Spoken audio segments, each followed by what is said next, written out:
Hey guys, what's up? Welcome back to the shop once again.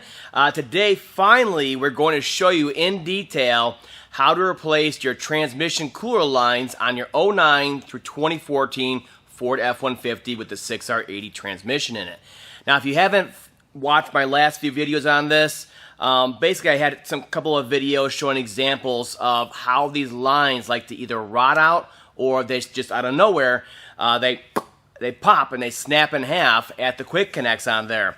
Now, these lines are half-inch lines. There's a lot of cooling capability in this circuit on here. So once the line pops and it starts pumping fluid out of there, it's going to drain the transmission pretty darn quick. Usually happens on the highway, and before you know it, you're driving along, you're looking around, and all of a sudden you're slowing down, you're slowing down, you're slowing down, and you don't know why, and it's because the transmission lost all its fluid, lost its pressure.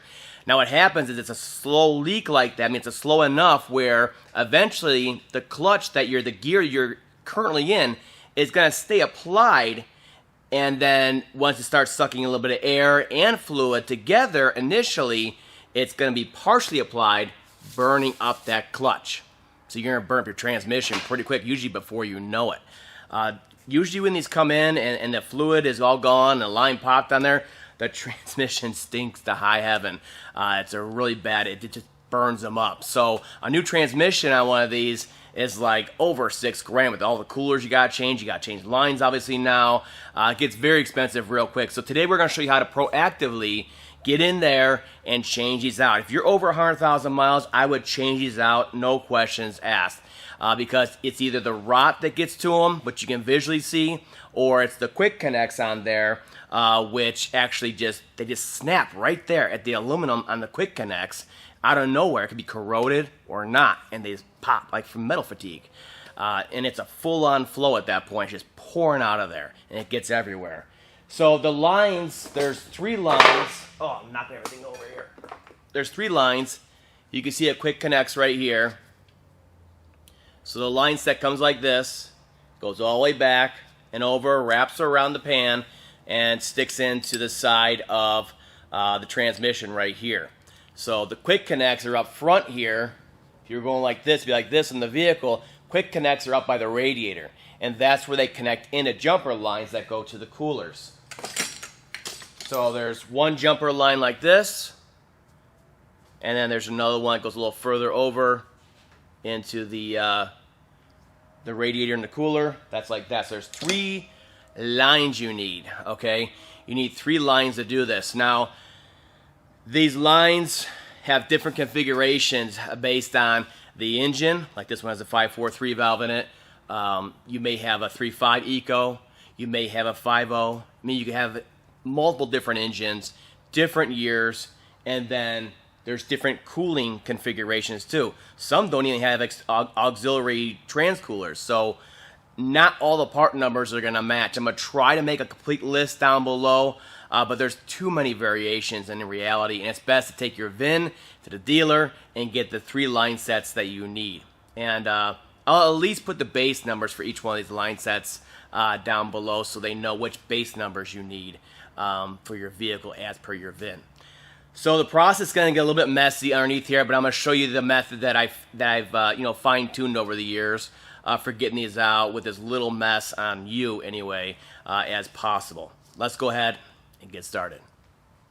Okay, so a little change in plans. We're actually going to shoot this on a 2013 Ford F-150 5.0 liter instead. The cooler line setup on here is the absolute most common setup that you're going to come across. So if you go out to your vehicle and open your hood and look underneath, you're probably going to see the exact same thing that you see in this vehicle, which is going to help a lot of you out there, replace your lines and keep an eye on your lines to see where everything's at on here. So like I said, this line set on here is the most common setup that you're going to see out there. There are some out there that don't have auxiliary coolers. And then the 3.5 liter EcoBoost is a little bit different. I actually have one coming in tomorrow to get changed out on an EcoBoost, and I'll probably film a little snippet of the changes on the EcoBoost, but otherwise they're all pretty darn similar. So the line set on here is not just a corrosion issue, so don't think because you're in a southern state this is not an issue for you. It's also a metallurgy issue where they just like to snap on there. So most of them rot out, like I have other videos of. You'll see this one split from rot, from corrosion. And then like I have a vehicle coming up from Texas, actually, that came up. He has 77,000 miles on it. It's like a 13 F-150. He made it as far as Colorado and the lines blew. He was coming up to get the lines changed out prematurely to avoid this issue. And the lines still blew on him in a non-corrosion state like Texas. Yeah, so what we're gonna do now is we're gonna walk you through from front to rear on here so you can get an idea where these lines are at, so you have a general scope of the job, and also so that you can keep an eye on them if you choose not to change them right away. And I recommend changing these right away, no matter what your mileage or what state you're in. Let's get to it. So we'll come up here and we'll look through the bumper up here, and you'll see this is a jumper line that goes to the cooler, the auxiliary cooler right here, oil to air. And that goes down to this gray lock right here that goes to the main line set with a double lock feature on there. That's the quick connect that usually likes to snap. The other one over here is the other line that comes up and over. This is actually the fluid coming from the transmission coming up and over. It's another jumper line we're going to change out, and it goes to the radiator over there. Actually, flows up and through the radiator and then comes back out through a rubber only line, which you can see right there. And that one's generally okay. And then it goes through the cooler and back down that other jumper. So we're changing this jumper and this jumper out today. And then if you go underneath the vehicle right here, you'll see where the quick connects are at. So this is the main line set, one piece line set that goes all the way back to the transmission. And the only quick connects are right here. And this is where they like to pop off for no reason, no corrosion, nothing, and they'll still pop off. You see this one right here, he caught this just in time by watching my videos and paying attention to his lines. Look at that split. It's ready to go. Let's bring in a little bit. Look at that. The pressure and the corrosion just popped on there. So it's ready to go. So he brought it in just in time. So there's a quick connect there and there to those jumpers. All right. And then it goes back and over, and it's going to have a bracket of sorts like this one right here on the front cover. It may have a 15 mil nut on there, may have a 10 mil, maybe a 13 mil. You'll be able to tell, but there's gonna be a bracket right here supporting the lines. That's the other secure point, okay? And then it's gonna come down. It hugs the pan, hugs the pan, hugs the pan. And then it comes out over here on the bell housing on the passenger side, and it's gonna have another support bracket. So on this one, most of them, you're gonna have a 13 millimeter bell housing bolt, like you see right there, that's gonna support it. Whereas the EcoBoost and maybe some other models, there's gonna be some starter bolts right here and a 10 millimeter nut instead. Either way, it's gonna attach right here for support. And then it wraps around the front of the trans pan, comes over to the side of the trans, and it just simply pushes in over here. So there's double O-rings on here. It pushes right in and it pushes right in. And these are, they can move around a little bit, okay?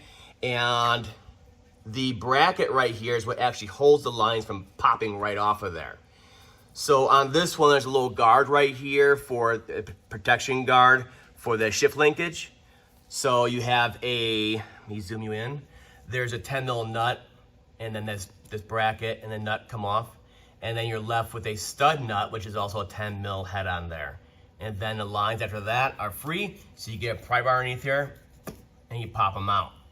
And they'll come right out. Most of them, though, they have a bolt right here, a 10 millimeter bolt, lots of Loctites, be ready, that holds this plate in, that holds them in. But as you can see, it's pretty simple. You can see everything's pretty exposed. The problem is this line set from here all the way over to here is one piece. So once we unbolt it from those two brackets and from the side of the trans, we need to snake it out of there. So the best way to snake it out of there, and we're gonna go through all this in detail, I'm just giving you a general overview. Best way to snake it out of there is most of you guys I know out there, I know are gonna have a 4x4 and a front axle, okay? So you want to get this thing down and out of the way. You want to let it sag down on the passenger side. So we're going to pull this bolt right here. It's an 18 millimeter head on there. It has a flag nut in the back side here. So it'll hold it for you. And we're going to get that bolt out of there. And then we're gonna go over to this side right here, and you can see that bolt right there. It's a 21 millimeter head on there. We're gonna pull that bolt all the way out too. And what that's gonna do is it's gonna allow this entire axle to sag, especially on the passenger side. It'll sag down enough to give us clearance to snake it out of there at an angle. This generally can stay in the way. I've never pulled one of these to pull lines. But this sway bar definitely has to come down, as you can imagine. So the sway bar is retained by two 15 millimeter nuts in a bracket here, and right here, 15 millimeter nuts in a bracket. So what you do is you take 3 of them out, you're down to the last one, right? You're zinging it out, and with the other hand, you're holding the bar up because it's gonna fall down on you. And as you can imagine, this thick bar is gonna knock you out if it falls on you. So hold it while you're pulling that last one out. Now, another note real quick about safety. Great, we pulled these off, got the bar. We're slowly lowering it down. The links will hold it from falling totally on the ground. We're gonna lower it all the way down, okay? And we're safe at that point, kind of. On some models, the brackets, these big heavy brackets, are loose inside the bushing, so they'll fall off too.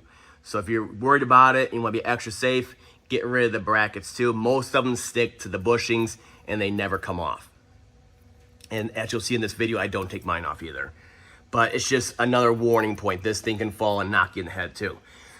So once the axle's down and the sway bar and everything's unbolted, we can start, kind of bringing them down on there. So once all of that's unbolted and we're good to go, what I'll do is I'll come over here with the drain pan right underneath it, and I'll snip these lines. Cut, cut. What that'll do is it'll actually break the vacuum inside the system, open it up, obviously. So the lines will drain out a little bit, but the lines and the coolers on this side of it will definitely have time to drain out. On some models, you have this air dam right here, and as you can see, it's gonna come right down onto it. So I like to get those off. It's really quick. It's an E-Torx or a 15 millimeter nut right here, you see? And that'll free up that. Just let that drain out. Let it drain out.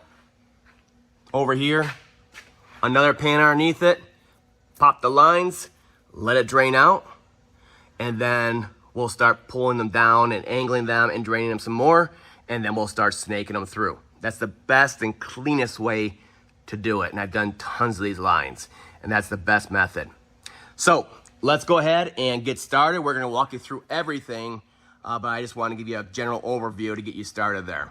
Okay, so real quick, I want to show you guys the cooler line setup on the 3.5 liter EcoBoost engines. It's a bit different with all the extra components on here. And this is probably the most common powertrain, most popular powertrain out there on the 11 through 14 model. So I figured I better show you guys the differences. So we'll start up front here, same as the rest of them. You can see our short jumper comes up and through and over, zigzags over to the standard auxiliary cooler right here. Then that same rubber jumper up into the radiator cooler, down through. And then this long lower jumper here actually has to curve around and zigzag underneath the radiator core support right there to avoid the charge air cooler. So on this one, it tucks underneath the core support. You can see right there, there's the retainer right there. So it's underneath on the core support on this one. And then when it gets over here and meets up with the other jumper line, you can see there's actually a bracket and a bolt. And then it goes to the standard quick connects where they break. And then over here, you can see underneath there, right there, I'll probably show you, there we go. There's my finger. The little 10 millimeter nut that holds the bracket on for the lines right here. Besides that, it goes underneath along the side of the oil pan. And then back here, it uses another bracket like the other ones, but now it's 10 millimeter nut off the stud from the starter. And that's for that. It wraps around, and then it comes over here and bolts into the side of the trans, same as all the rest. Okay, so as you just saw, the 3.5 liter EcoBoost is a little bit different, a little harder to get in there, but the same exact idea. So on that topic, let's look at the different styles that are out there, different cooler setups that Ford offers. So this is a 3.5 liter Eco and 3.7 naturally aspirated without an auxiliary cooler. You can see it's real basic, comes from the trans, goes up and over, and it basically just goes through the radiator on there. And the same thing for the 5.0. Without aux cooler, it's gonna look just like this. It's gonna go up and over directly to the radiator. And these are the least common. I barely ever see setups like this. Almost every vehicle that comes in is gonna have an auxiliary cooler like this, which is absolute most common. So this is Eco 3.7 and 5.0, just like that. And what's cool on here is it actually shows the coolant flow through there. So it goes up and through the radiator, down and through the oil to air, and back to the trans.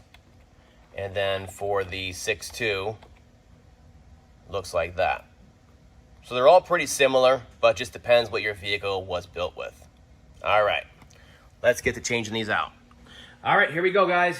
So if you have this air dam on there, you want to get it down. It can be an E-Torx or a 15mm nut. We'll get it out of the way, or else you're going to constantly bump your head. Down and out of there.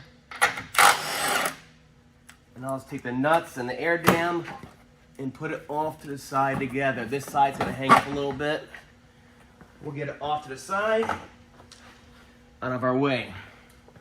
And the next thing we're going to do is we're going to go after that bracket on the front cover. So this one has a 10mm nut on it. Some have 15mm nuts, and some may even have a 13mm nut. You'll figure it out. So we'll get that off. Ooh, look at that, fell right on the cart. So we're good there, and a lot of these are going to be seized on.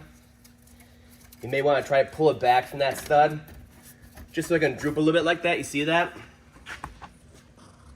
And then we can go after the rubber part of the line right here.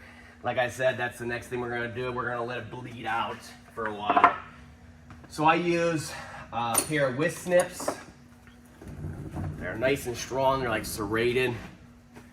Maybe a diagonal cutters work just fine though.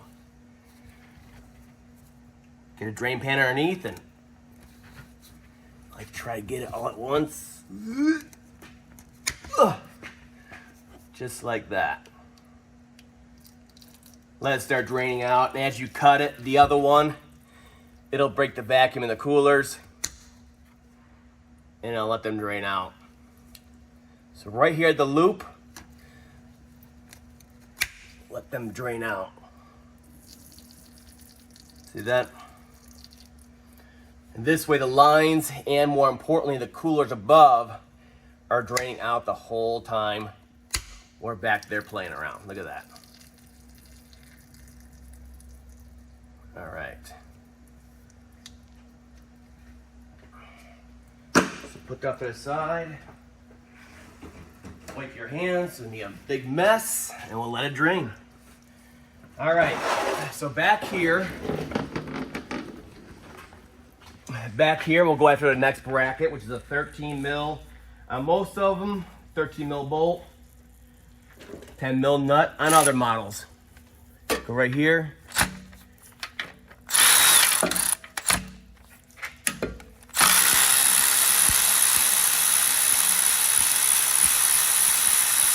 You can see it's all pretty simple so far. So you do it in a proper order like this, and it makes it nice and easy. Put that bolt off to the side. Moving on, we'll go right over to the side of the transmission here. So on the side, it's a 10mm bolt or nut and stud nut like this one. And you don't need to pull the front drive shaft here, especially if you're using hand tools. Usually once it gets loose enough, I can fit power tools in here just to get it off faster.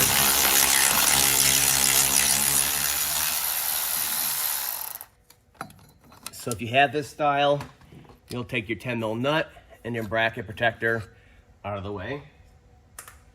And then we're left with that stud bolt.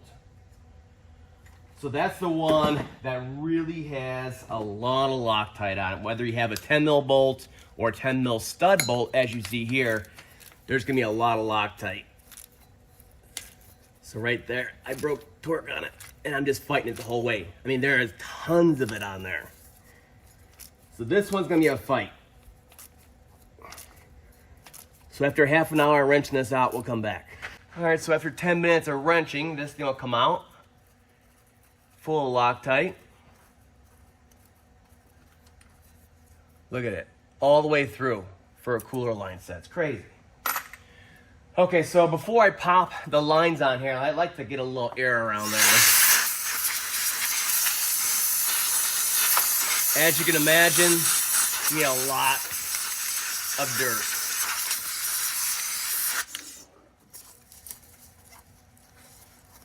All kinds of stuff.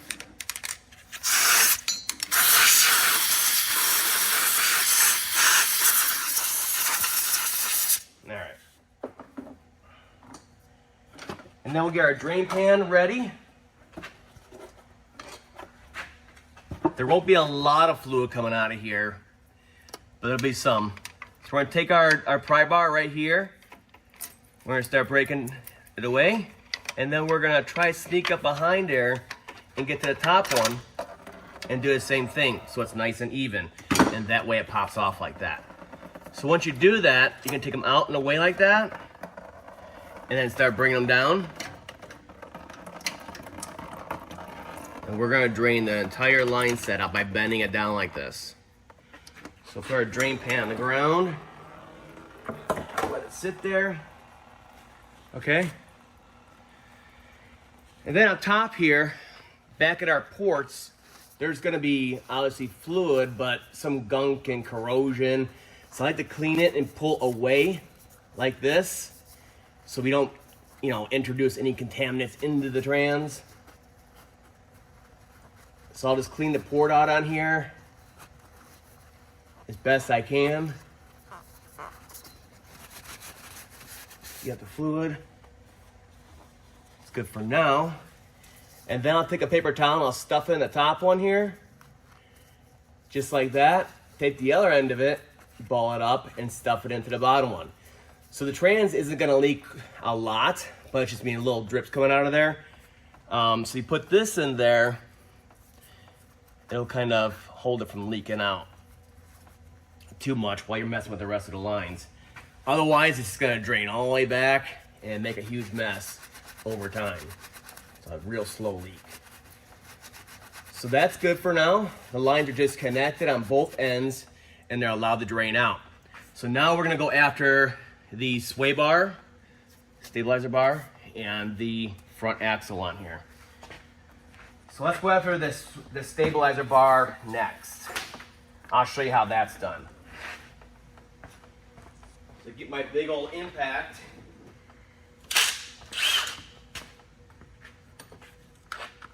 All right, so side. Like I said, be aware this little bracket can still fall on you. They usually stick, but be aware. That's 2 nuts. Now we're down to the third one. Okay. And it's our 4th and final nut. So with this one, you want to hold the bar with your hand nice and strong and zing it out. Did that, you let it down slowly like that. And the stabilizer bar end links will hold it from falling any further. So usually these stick, like these are really stuck, and they won't fall on you, but some are loose and they do fall. So this is out of the way like that. This cross member can stay. Let's go after the front axle. So that 21 mil bolt up here, it's gonna take some wrenching, it's long, but usually corrosion's not an issue. So what I'll do is I got a universal and a socket on there, and I should be able to impact it out quick.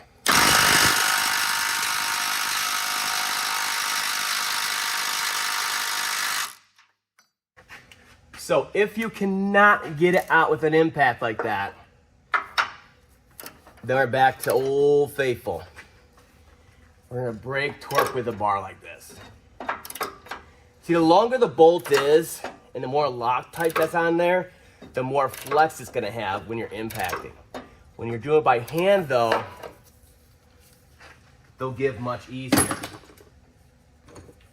But obviously the impact is way more convenient. So now I kind of broken torque on there.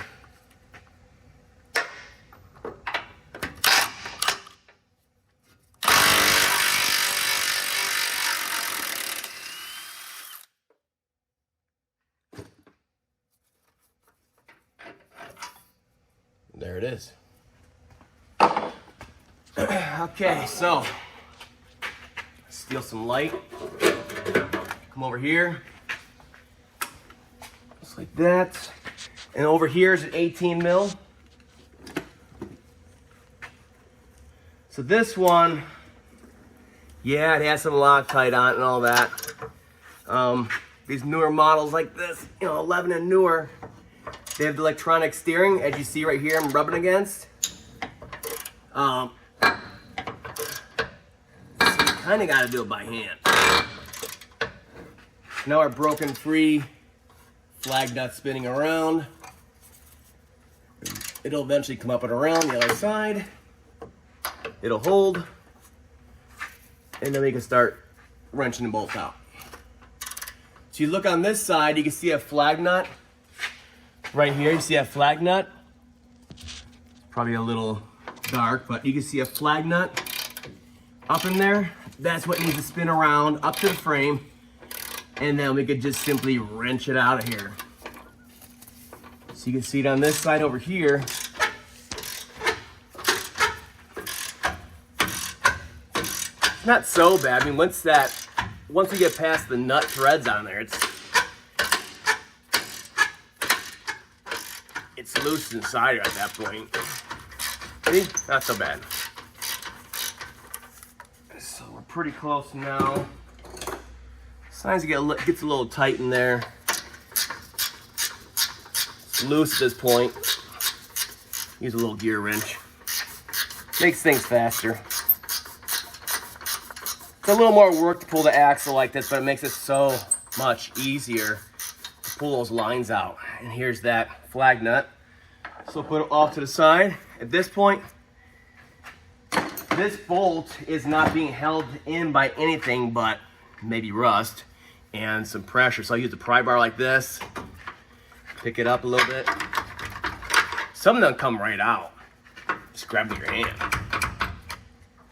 And others will get a little stuck like this. Now if it gets a little stuck like this, usually it's rust in the thread part of it, 'cause it's a little bigger as it goes through there. With that weight on it, you can literally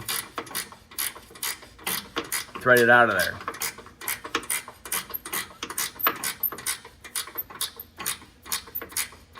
This is a little tight in here, but it's nothing too bad.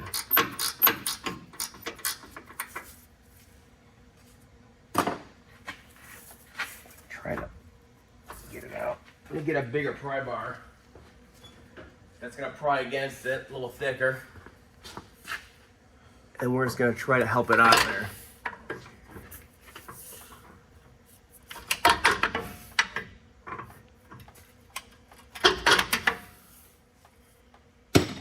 Generally, they're not this bad. This one's sticking because of rust. So you just gotta work it out of there a little at a time. Wrenching it. Sometimes I go from the back side there through the hole, and I'll punch it through there too. This one's so close though. On the ones that are really bad, I use a forked adapter on an air hammer on the back side, the head of the bolt, and it's kind of vibrated out. There's all kinds of options depending how bad it is. This one, it seems like it's a little bit corroded and it's hitting the threads now and it's sticking a little more.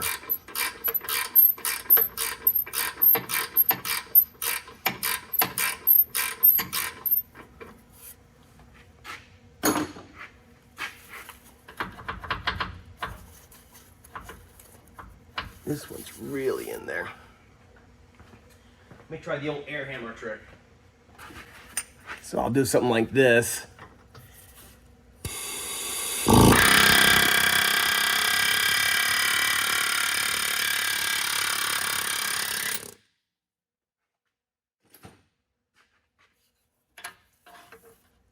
There it is. So you see there's all kinds of options of getting those bolts out. So once you do that, see how it's coming down really easy like that? The idea is to get this bushing under the bracket. So I'll grab it, pull some weight on it, and do like that. And that way it holds it in the down position. Look at that. Now look at it. Lines are ready to angle out of there. Okay, now that the line set is free of the brackets and the front axle and everything else is dropped, it's time to snake them out of there. So we're cut over here, we're disconnected from the other side. Let's do it. So up and over here, that bracket, especially on the 5.0, which is this model right here, that's gonna be the hardest part, is getting this bracket through because it's so long. On the other models, it's like a little bracket that goes up and over, like this big right here. On the Ecos, it comes up and goes over instead of up. So this one's gonna be the toughest one. So what we're gonna do now is we're gonna take our hands and the lines and manhandle it out of there, twisting them so we can get that bracket under the oil pan right there. See how it goes under the oil pan? So you just gotta twist it on that end, which is more open, so we can twist it and get it underneath there. Once we're past the oil pan, we're good to go. Might have to deal with this a little bit on the rubber side here, the angled pieces, but otherwise it'll come right out. And the same thing going back in. The first thing we're gonna have to contend with is this bracket right here. So that's what I'm gonna be doing while I'm up inside of there fidgeting around as you see me fighting these lines out of here. All right, here we go. Time to fight the lines out. So I'll go up in here, like I said, and I'll twist that over, let it drain a little bit. Every time you move these lines, they're just gonna drain some more and some more and some more. So we're gonna angle it so it comes underneath the oil pan there, like I showed. And then we can start pulling them back. We're pretty close. We're getting hung up on the power wire for the alternator. So you want to go down around that. And there we go. It came very loose at that point. That's why with something like this, you gotta have patience. You gotta have patience to snake these through. So we're looking, hitting the front of the pan. Get underneath it a little bit. Come back here, we'll be hitting over here. This bracket, I mean, you can bend these brackets out of the way. You're replacing the lines. And the new lines come with all the brackets. There we go. So now we're good back there. Our brackets through up straight here. Just kind of center over your pan. I get through right here. And then eventually those rubber sections that curve, they're gonna come into contact with the frame and stuff like that. So you have to sneak those through. They're not that bad. Take a second to see where they're hanging up. You gotta angle a little bit more and get them out. Now we're hitting over here at the cross member. I mean, you just gotta see where it's hanging up. And if you have some patience and you look, you can see it's not that bad. So I'll just bring them down, let them leak out, and then I'll bend them in half like that so they don't leak out. Put them over in the scrap pile. They're out. All right, so once the line set is out, the old line set is gone, I like to put the new one right in. So this one comes complete with brackets and clips and everything ready to go, new seals, but the ends do not include any kind of caps on them, and they can get chunks of rust and dirt down there. So I put tape on the ends. I clean with brake clean and put tape on there to try to protect them as we're snaking them through. Before I start snaking those through, on the side of the trans here, I like to get ready. These ports right here, we did a pre-clean earlier, but I like to go ahead and do a final cleaning on there. So the lines and the O-rings and all that stuff on our new lines, they're full of grease, ready to go. So you don't need any grease up in here. We need to get our finger up in here, clean the hole out, clean the outside on here as best you can where it mates up on there so it's flush. Usually it's just dirt on there. And make sure they're pretty decent. And then while we have access, I'll try to clean this a little bit. it's gonna be a leak either way, so we're gonna spray it down at the end. Okay, everything looks good. We're good to go there. Now, let's fight the lines in. For the new line set, as you can imagine, you need to be a little more careful with the new line set, but they come complete. There's caps on the end here, right here. We're gonna leave them on. We have tape on this end we put on there. What we're gonna do, when we're trying to go through the frame, we're gonna straighten these out a little bit and snake them through areas to get them through. So with the axle down, it's pretty easy to do this. You just not have to contend with those rubber lines up front there that are gonna be hooked like that. You need to straighten them out a little bit. So we're gonna snake it through here, concentrating on the rubber sections, as you see there. And next, we're gonna have to contend with that bracket that goes in the front cover. So on this side, we're already through with those rubber sections. Now I need to turn this as needed to get the front cover bracket through. And all the brackets for that front cover are different, so you just got to see what works for you. Get it up in there, and then make sure that it's past the front cover on here. This one's far enough up, but it's trapped again behind that. Trapped behind the wiring on here. So we need to come back down here a little bit, get it at an angle.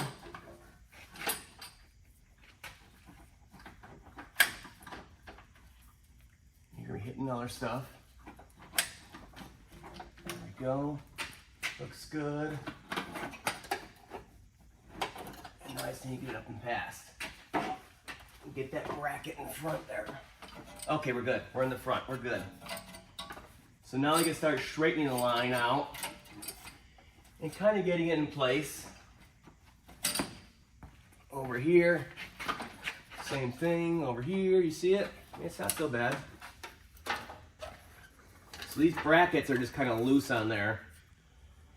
So the first one I'll put in is a 13 on the side here. That bell housing bolt, but I already have a nut or a bolt.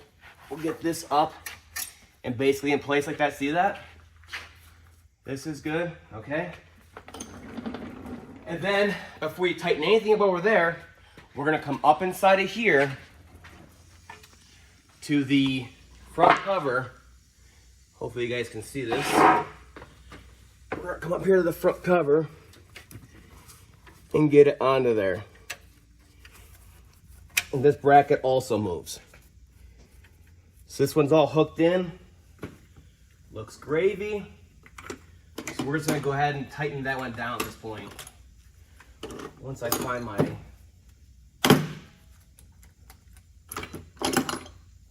nut for it.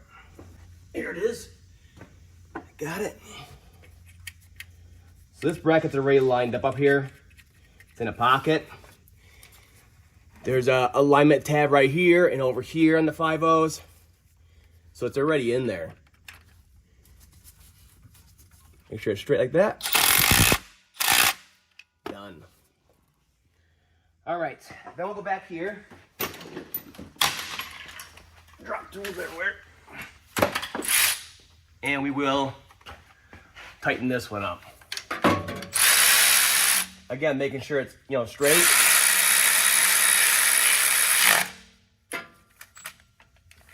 Now, bell housing bolts are around 35 foot-pounds, whereas a little nut on there for a starter nut style, like on the 3.5 Eco, those, you just tighten them by hand. Snug them up, you'd be good to go. But a bell housing bolt's actually part of the connection between the trans and the engine, so you want to tighten it nice like that. So right now we're good to go. We're snaked through, bracket. Let's go over here. So over here, we can now pull this off, okay? And you see, if you can see it up in here, double O-rings on here, and they're greased big time. So they're ready to go. Our ports are clean. So what you do is you line up the bottom one and the top one. You can see like the bottom's lined up right now, but the top one's not. Line up. And once they're lined up, you push them in evenly. And they should fall in just like that. You should push right in. And if you hold them against there, they'll be nice and flush. Perfect. So that's good to go. This bolt, whether it be a bolt or a stud bolt like this, trust me, it's got enough Loctite on it. You don't need to put any more on there. And by you turning it back in, the friction caused by the old Loctite will actually heat it up again in there. So this one, I believe the torque spec is around 22 foot-pounds. I'm leery of doing anything like that high on the side of an aluminum case. So remember, this bolt or this stud bolt is simply holding the lines in from popping off. The O-rings and everything else are doing the sealing already for us. So this is just to make sure the lines don't fly off going down the road. So in other words, just tighten it by hand. To the 1/4 inch, there's no way I can break anything, crack the case, do anything. And trust me, that's tight.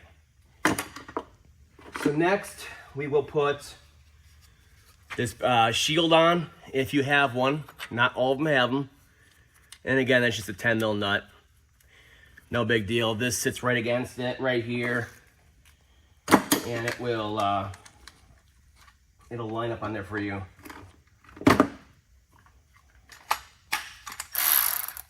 So this one, again, I'll just snug down. It's literally just a shield. So that's it. So what I'll do now, because it's sealed up in here, is I'll shoot it some brake clean. That side, over here. And it'll ooze down, just like this. And all the way down here, just the way the fluid was leaking out. So it'll kind of follow the path, and it'll wash it all out for you. So I'll wipe it by hand at first, all the way down. And then we'll use some air in there. And the reason why I do this now is because it's connected. There should be no more leaks. And when we're done, and we fill and adjust it and everything else at the end, we come back over here and check for leaks. We want to make sure we're not seeing residual fluid from the installation and that it's an actual leak or if it's dry. Don't want any false positives, let's just say that.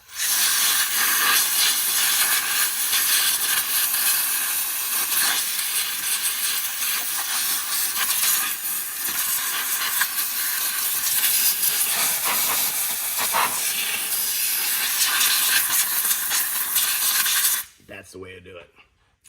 All right, so this line set from here all the way over up to the front at the quick connects here is done. Everything is done and perfect. So again, when we're down here, and the reason why I put the line set on now, I want to put everything else back up. So we'll start over here with the sway bar. So they're not too bad to get lined up in here again. What you do is you get one side like this on, up in there, right? And then you get another one on so that you're safe. Over here, line it up until it falls through like that. Some more nuts. Imagine that. And over here.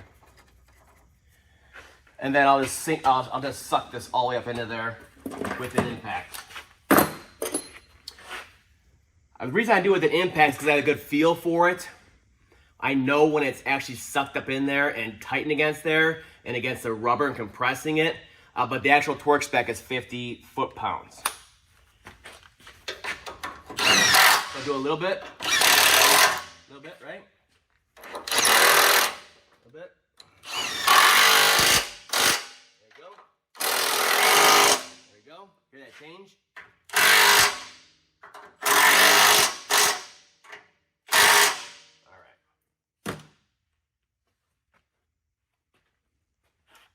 So the front axle, let's see if we can steal a light over here and get you guys a light. All my lights are dying. This one's gonna start flashing on us. So basically, this front axle is pulled down and forward and hooked onto this bracket, right? What you do, come on this side and look at it. What you do, you see how it's up front there? What you do is you get a pry bar underneath here, like that, and you get it back. Once you do that, you should be able to take your 18mm bolt, pick it up by hand, find where the hole's at, and slide it all the way through. Now it's holding it, everything's aligned once again. I'll go ahead and get the flag nut on here. So again, you just hold the axle up a little bit, spin the bolt by hand, get it started by hand on the flag nut. We're good there. Okay, gravy. Then we'll go after this other one over here. Let's see. So you can see the axle, if you look up in that hole up in there, it's drooping a little bit. So we want to get it up in position.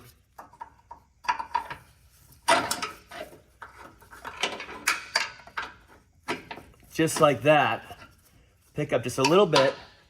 And these bolts are designed to self-center because they're in a hard spot and all that stuff. So we're going to tighten this one first. Now that the axle is fully aligned with this last bolt, we can tighten it. And again, I impact these down, but if you wanted to torque them, they're 130 foot-pounds.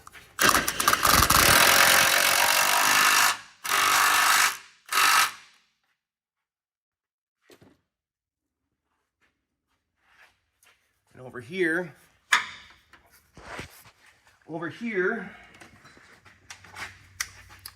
if you clean your bolt up like I did on mine, you should be able to just kind of turn it in with a regular little ratchet like this.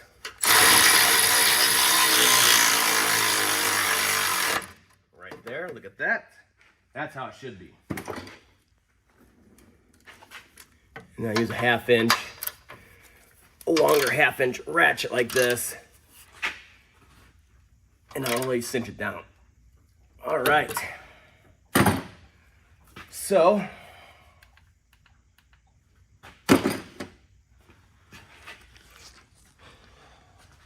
with the line set, the main line set installed from the side of the trans all the way to the front, waiting for the quick connects, we have everything cleaned up back here. Suspension, axle, everything's back up into place. This bracket, good to go. The front cover bracket, look at that, good to go, aligned perfectly. And now we're over here, and all we have to do is play with the quick connects up front here. That's it. That's why I do it this way. So we can lower the vehicle at this point. I'm gonna lower it down, and we're gonna show you how to pull the quick connects off the coolers up front without damaging them. I have a special way of doing that too. So let's go after that next. Okay, now on to the easy part. We're gonna change the 2 jumper lines under the hood here. So they're very easy, nice clean work. We're not underneath the vehicle anymore, and this is the easiest part of the job. So we're gonna go after this line first right here. There's a constant tension clamp right here, so you can take that off and slide it down. And you can beat on it and bend it all you want because the new line comes with a new clamp on there. So there's 3 plastic retainers, one here, here, and here up front we need to open up. So I'll show you on this one right here. You should be able to see it. If you get in there, you basically need to pry it open a little bit and get it out of there. So with this, you need to finesse it. Basically open a little bit like that and then pull. Okay, and then you open up a little bit. Be careful, some of these break. And then we'll go on to the next one. Why not? We're ready in the mode. Ready at the tool. Why not? So I'll open them up a little bit like that. And then you should be able to pull the little hasp past there. And we'll go on to the third one. Now this one's facing down, but you already have practice from the other two. So it makes it a little bit easier. Now these do not come on the new lines. So if you really can't get this one what you can do is use your cat claw and get behind here and pry it off of there and take it off with the line, then do it on the bench and swap it over. But the little plastic push pin that's part of it gets wore out and it won't retain it as well. So that's something to think about. After that, you just pull them out of here. There you go. Make sure your drain pan's still down below. As we open up the lines on here, more and more is gonna drip. So back to the first line here. So the barbs that come off of these coolers, the little barbs that stick off, are ribbed big time. So they're very hard to get these lines off of there. So the best way that I found to do it is use a razor blade like this, utility knife, and we're gonna cut into the hoses themselves. Not that far down. Then we're gonna score over it again. And I can feel I went through rubber, and now I'm going through the threaded part of the hose, and now I'm starting to touch metal. Very, very light like that, and we can open it up.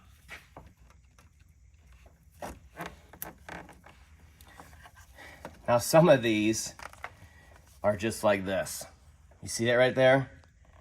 You need to go 1 times. Some of these are really corroded inside of here. If they're corroded, I recommend replacement of the cooler too.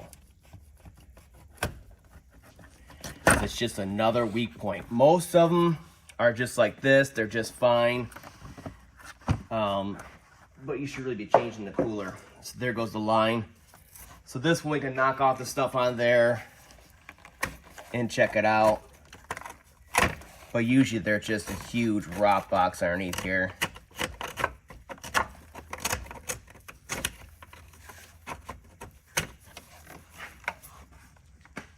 So for this one, we're actually gonna change the cooler out on here. This I've only seen 2-3 times out of over 100 line sets I've changed. So be prepared for this. My dealer keeps them in stock. So I'm gonna go ahead and order one so we do this and do it right.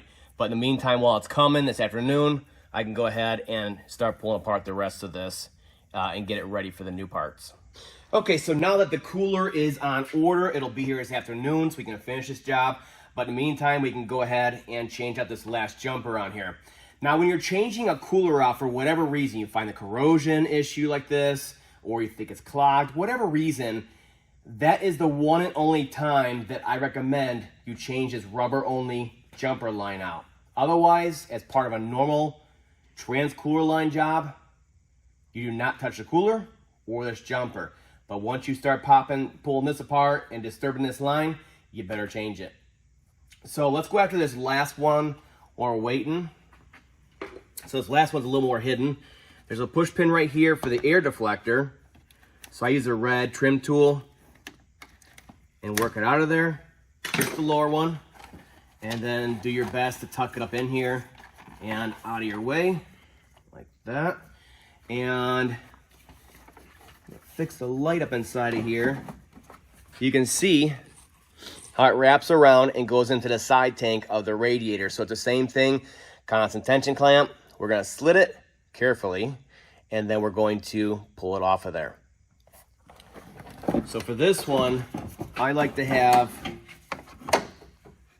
some paper towels underneath it, because it's the bottom of the cooler. Usually not much comes out of here, but I'll put some down here just so we're not making a huge mess.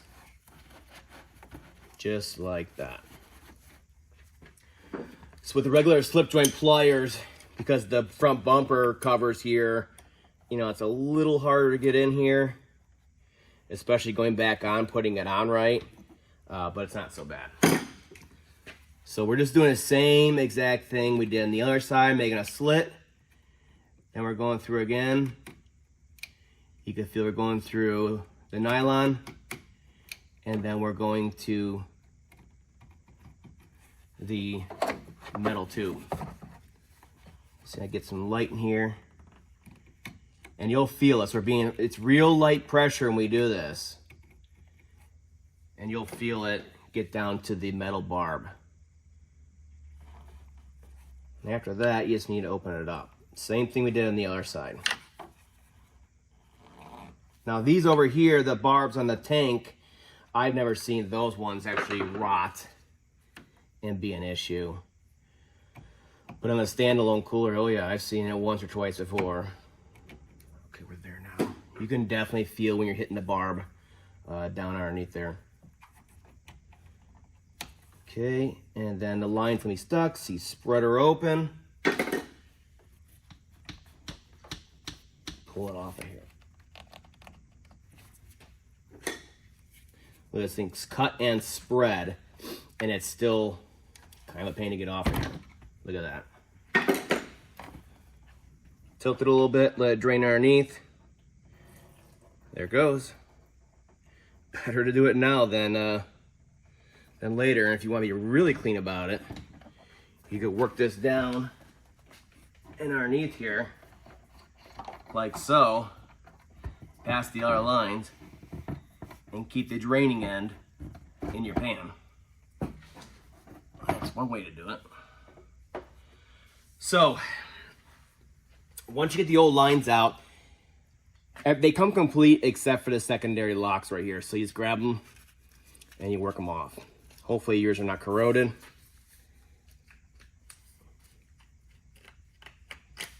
Just like that. You just yank it, takes 2 hands, and you keep them for the new line set. So where these usually break is this thick aluminum section right here. This is steel, galvanized steel.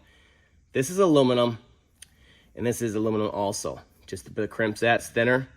Usually the thing just pops right here where this thicker part goes into this thinner part for the crimp. Just lops off right there. Full open, looking just like that, flowing like crazy. So that's how they fail. So you can see why I can burn a transmission up pretty fast. All right, so we're good to go. All lines are off on there. Now I'll show you on this one over here. I should be able to get you down in there. So when we're scoring that hose on there, we're gonna leave a little mark in the top, in the actual barb right there. See that little line we put in there? So that's gonna leave like a high point on either side of it in the actual groove you cut in there. So you're cutting into it just a little bit. You can barely see it on here. So what I use is a regular razor blade, and I'll score across it like this and flatten it out.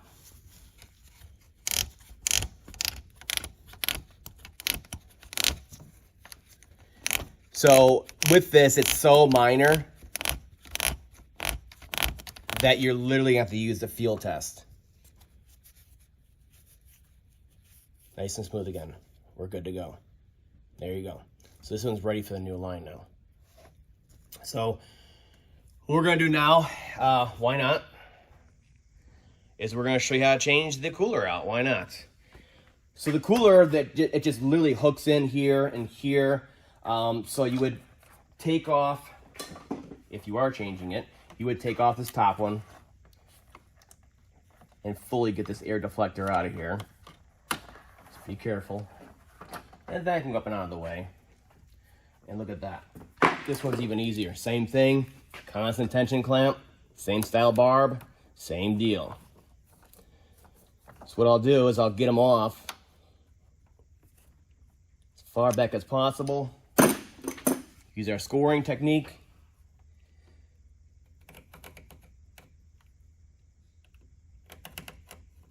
You listen to that? You see how it changes? At first it was quiet, then we're breaking all the strands in the hose, and then it's quiet, and we're going over these humps, which is the ribs and the barb. And that's when you go nice and light. It'd be really hard to damage that line, that barb coming out, but obviously. Then we'll spread it, same thing. There you go. Before we forget, what we do, we're gonna do the same thing. Scrape, flat, or we scored it a little bit. Do the feel test. It's a little much.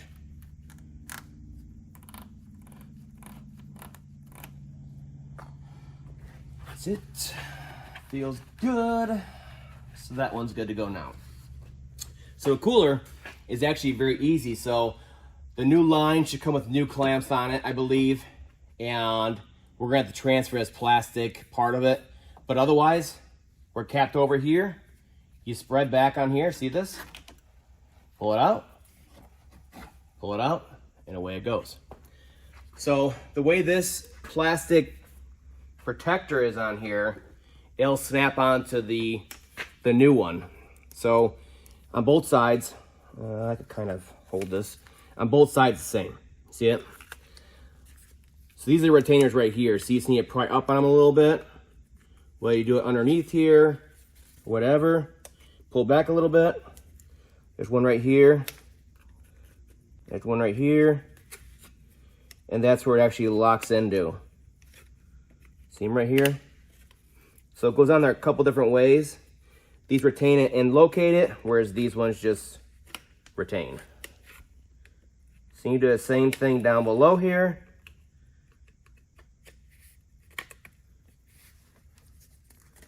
You start working it away. See it? This is one of those things that you gotta have patience with also. You're fighting against how many retainers on here. So it definitely only goes one way. You see a big portion right here, that was down here. The little notch was over here. So I'll keep it right here on top, waiting for the new parts. So this one right here we can install right now because that's the bottom of the cooler over here. So we'll clean it up one more time. On the outside, we can get rid of this. We're gonna take it, right? Has a clamp on it already. And this little eye right here, H-I, depends how you wanna look at it, is where you wanna center your clamp. So it tells you where the ears of the clamp will be centered in and where it'll be centered this way too. So it tells you everything. So clamp's already pulled back. You simply push it onto here all the way. And it's gonna be a fight. A little bit of a fight. It's a nice tight connection. But I don't recommend any kind of lubrication on there at all. Not at all. Let's put this one through right here and here. And these two notches right here, these two marks, they fit perfectly in the clamp here. Top and bottom, see? It'll locate it. Clamp. Over here, it just sits in there anywhere. And then over here, we're good to go already. So over here, this is where it gets a little difficult because you gotta be at an angle like this. You can use channel lock, stuff like that to get in there. But basically you're just gonna put it in that eye section on there. You just have to fight it over there. I usually go one above and below and get it onto there. It's kind of a pain. I have many channel locks for this, how small they are. Kind of helps a little bit until you get it far enough back, and then I'm more comfortable with the slip joints. But this clamp is super strong too, so you're gonna be fighting a little bit. Okay, we're centered.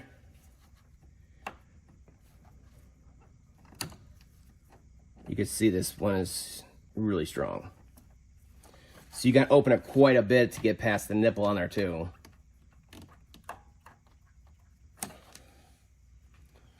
Okay, we're close, we're further in, and then I'm more comfortable with the slip joints for something like this.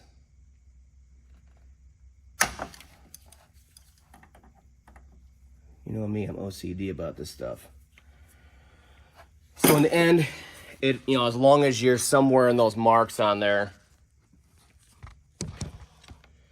you see them right there? We're right in there, and we're good to go. So that lower line on there is good to go all the way across. Let's go ahead and quick connect it in down below. And then we're just waiting on the cooler to come. And we'll swap that out and complete this. Back underneath here, you can see our one jumper sticking through, ready to go to connect up to our line. So I made sure he cleaned all our fluid off the outside of the line that probably dripped on them. Again, we don't want any false positives after this. I'll make sure I have clean gloves on, stuff like that. Good to go. And what I'll use is a little bit of trans gel on here on the nipple sticking through. Just like that. And then we're gonna make the connection on there as straight as possible. Little twist until it clicks in like that. And I give him a little tug, little twist and push in, and we're gravy. Now what I do with the secondary lock is I will face it this way. My thinking is everything's coming in from the front of the vehicle, hitting everything, weather, salt, everything. Let's protect this connection with this by facing it that way, like a shield. So it's more open on the bottom for right here and smaller up top for right here. So I do it like this, like that, and I shield it on this side, and it's open on the back side. And that'll lock these two together. So over here, here's our second one over here that we're waiting on that cooler for. And, you know, in this situation, since we're down here, why not? Just so we don't forget. Take our small jumper here, we'll stick it up through just loose like that, and we'll make that connection on there. A little twist, a little yank. Yep, we're definitely good. Same thing, we'll put the shield facing the other way, facing the front like that. That's my thinking. Protect it. You know, this has the shield right here, the air deflector, but some models, they're more exposed. So that's why I put the shield from the secondary clamp on this side. All right, so that's it down below. Make sure everything's all cleaned up down here. No residual fluid. So we know it's clean and dry. And after our test drive, if there's any leaks, we know they're new leaks. So that's it down below here. We can go up top. We'll clip it into the condenser there and wait for the new cooler. And our last connection is that jumper line we installed earlier. So I don't have it in the bracket just yet on here. What we're gonna do is we're gonna get it in place. And this part right here is gonna face out towards you. Just kind of get it lined up on there. Make sure we're not in the bracket down there. You just need to get it all the way up on there. It's gonna be tight. You need to pull it up and on through. Keeps getting stuck in the bracket. There we go. Perfect. So down here, make sure it's in there, clip it in. So the angle, it goes up like this, straight down, juts in, and then goes into the bracket here. That's why they have the alignment to show you how it goes in there. So once it all lines up and we're good, come up, same thing, somewhere inside of that line set right there, and we're good to go. You know me, I'm OCD about this stuff. Okay, now I'm happy. So after all the lines are installed and your cooler, if yours failed, simply go back to every connection and make sure they're good. Just take a second, make sure they're clipped in, and more importantly, your connections are proper. Quick connects, back by the trans, stuff like that. Basically check your work. So once you're good to go, we can start the vehicle up, get it running. Fluid will flow through these immediately, a small amount, and it will start purging the air from this line set and the coolers. And once it runs for a little bit, 5-10 minutes, we can start checking the fluid level down below. Okay, so once everything is back together, and you rechecked all your work, all your connections on there, all the way around, you can go ahead and start it up and check for leaks. So let it run, check underneath, check all these connections here, your quick connects, everything you touched to make sure it's okay. Now initially there's going to be some cooler flow coming through here. I have verified this. That is the truth. Some will flow through here. It just won't be a full flow through the cooling circuit. So it'll initially start flowing through here and purging air, so you can start checking all your connections. So once they pass an initial inspection on there, where everything looks good, everything's in place, nothing's leaking, you can put your air deflector back on this side, and then you can go underneath and check for leaks down there and start adjusting the fluid level. Let's take a look underneath here and our quick connects. Looks good. This one's twisted around a little bit. There we go. Looks good.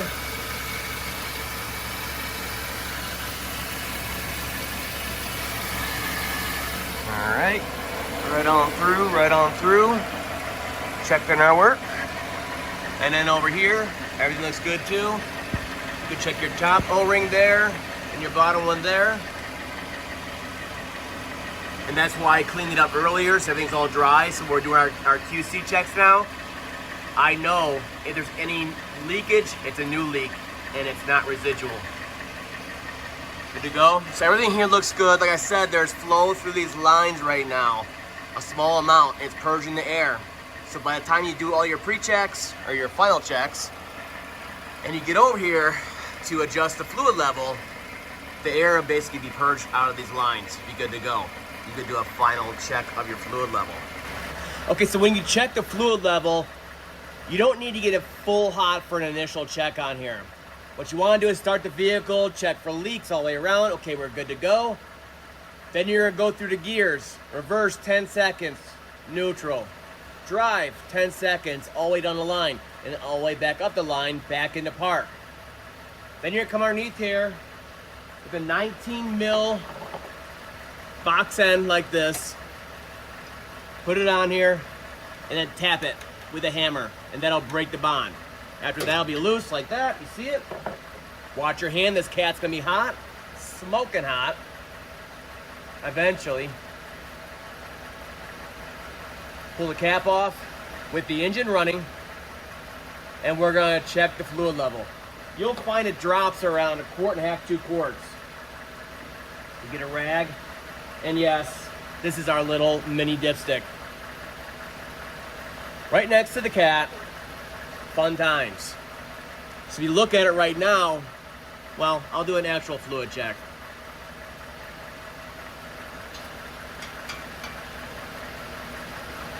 Make sure it goes all the way down in there. There's a positive stop. So we're looking at it. You can see it's all the way down here. So we need to fill it up to here.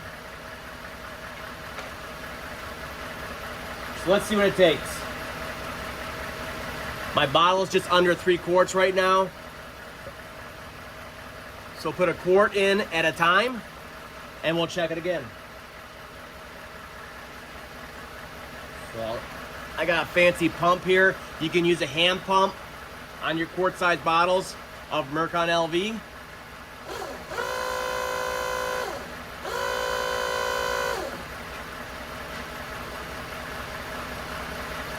Okay, that was 1 quart. Let's check it again. Now this right here is just an initial cold check.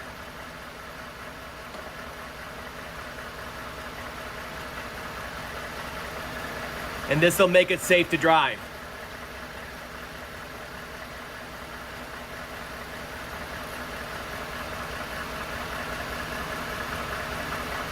So now you can see it right here. See it right there? So that was 1 quart. We're gonna go about another quart. So when it's cold, what you want, here's A and here's B. B is full hot, somewhere in that range. But LV expands quite a bit, so you want, when it's cold like this, 60, 70, 80, 100 degrees, you want it somewhere in the A.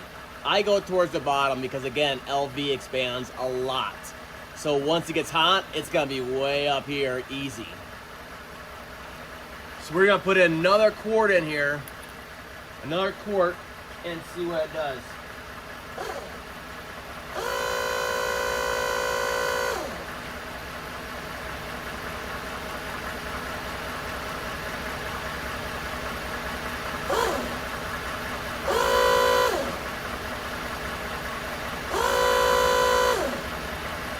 About another quart, and I think we're gonna be well within the range on there.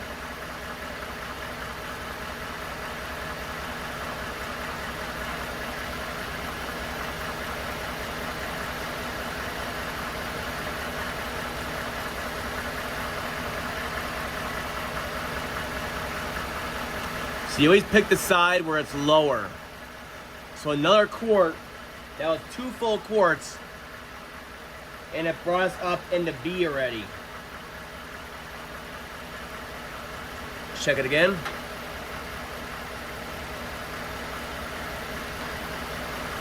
So again, like I said earlier, about a quart, quart and a half, somewhere in there.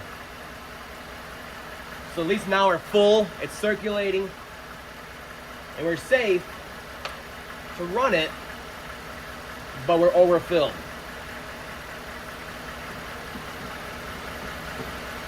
So I'm gonna get my vacuum sucker tool. So the way it looks on there, about a quart and a half. So I put almost 2 full quarts in there, let's say. Let's suck a little bit out.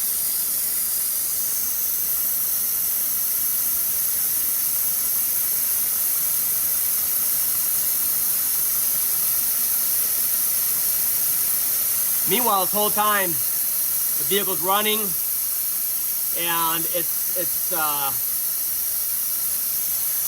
flowing through there, purging all the air from those lines and cooler.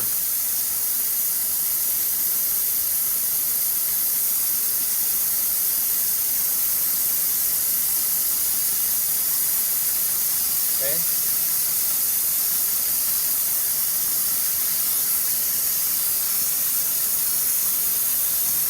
So that was a quarter of a quart.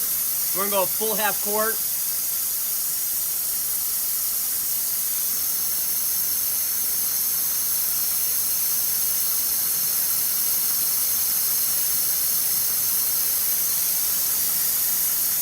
Try it again.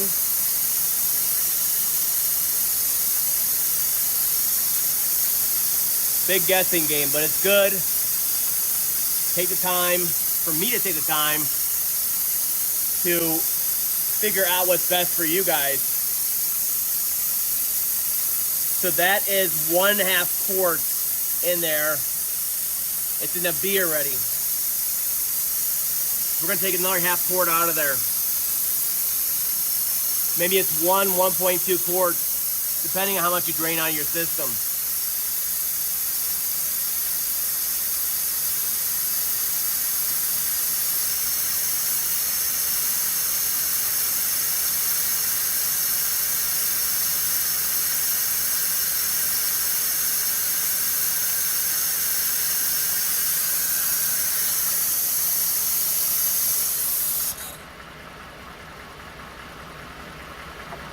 So right now it has 1 1/4 quarts in there that we topped off.